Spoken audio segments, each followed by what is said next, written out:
एक समय की बात है, माता पार्वती घोर तप कर रही थी। उनकी भक्ति और तप को देखकर देवताओं ने शिवजी से माता की मनोकामना पूरी करने के लिए कहा था। तब शंकर जी ने पार्वती जी की परीक्षा लेने सप्त ऋषियों को भेजा। सप्त ऋषियों ने माता के सामने शंकर जी के बारे में बहुत कुछ बोला, उनके सैकड़ों अवगुण गिनाए, परंतु इन सब बातों का पार्वती जी पर कोई प्रभाव नहीं पड़ा। उन्हें दृढ़ निश्चय और संकल्प के साथ तप जारी रखा। जब इस सब से भी बात न बनी तो भगवान शंकर ने खुद परीक्षा लेने की ठानी।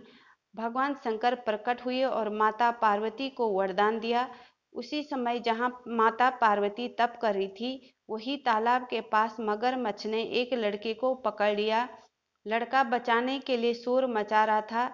जैसे ही माता को लड़के की आवाज़ सुनाई दी, वह उस ओर भागी। उन्होंने देखा मगरमच्छ लड़के को तालाब के भीतर खींच रहा था। तभी लड़के ने माता को देखा और लड़के ने देवी से कहा, मेरा कोई नहीं है माँ बाप, न कोई मित्र, माता आप मेरी रक्षा करें।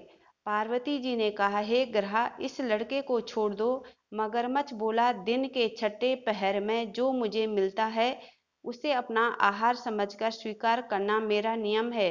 ब्रह्मदेव ने दिन के छठे पहर इस लड़के को भेजा है, मैं इसे क्यों छोड़ूं? पार्वती जी ने विनती की, तुम इसे छोड़ दो, बदले में तुम्हें जो चाहिए वह मुझसे कहो। मगरमच्छ बोला, एक ही शर्त पर मैं इसे छोड़ सकता हूँ। आपने तप करके महादेव से जो वरदान लिया, यदि उस तप का फल मुझे दे दोगी तो मैं इसे छोड़ दूंगा। पार्वती जी तैयार हो गई। उन्होंने कहा, मैं अपने तप का फल तुम्हें देने को तैयार हूँ, लेकिन तुम इस बालक को छोड़ दो। मगरमच्छ ने समझाया, सोच लो देवी, जोश में आकर संकल्प मत करो। हजारों वर्षों तक जैसा तप किया है वह देवताओं के लिए भी संभव नहीं। उसका सारा फल इस बालक के प्राणों के बदले चला जाएगा।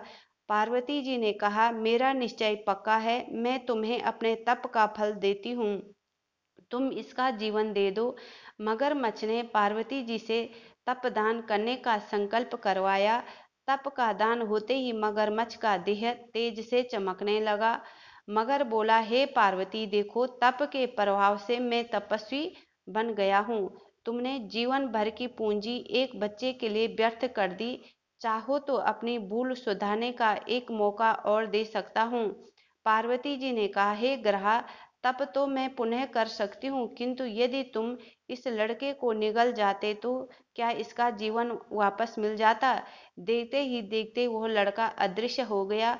मगरमच्छ लुप्त हो गया। पार्वती जी ने विचार किया कि मैंने तप तो दान कर दिया है, अब पुनः तप आरंभ करती हूँ। माता पार्वती ने फिर से तप करने का संकल्प लिया। यह देख भगवान शिव फिर से प्रकट हुए और उन्होंने पूछा कि देवी, अब क्या कर रही हो? तब माता ने कहा कि मैंने अपने तप का दान कर दिया है, तो अब आपको अपने पति रूप में पाने के लिए मैं फिर से तप करूंगी।